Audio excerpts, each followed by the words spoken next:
Hello, welcome to this Checkmate in 2 chess puzzle from 1879. Black has the king, pair of rooks, 3 pawns and the knight. White has the king, pair of bishops, pair of rooks and the queen. It's white's turn. Can you see the checkmate in 2? Taking the rook with your bishop won't get you a mate in 2 unless black does something like take your rook with their rook, because then you can mate with the queen. Instead, black saves the mate in 2 by checking your king. And after that, black can just do something like advance their pawn, and then you can get the mate, but it's just a mate in 3.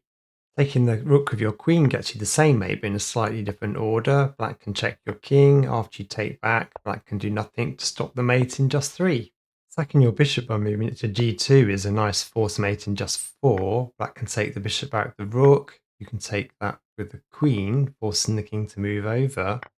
And after you check the king with the bishop, you move in with the queen for the mate in 4.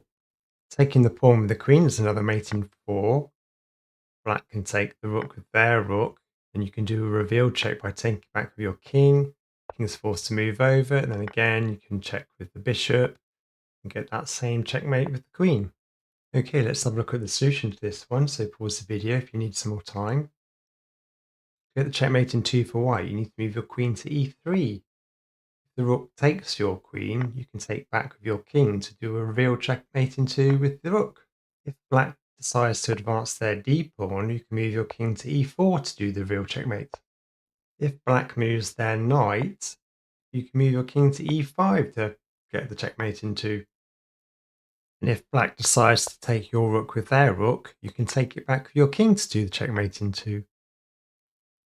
That's the end of this video. Please like and subscribe, and I'll see you next time.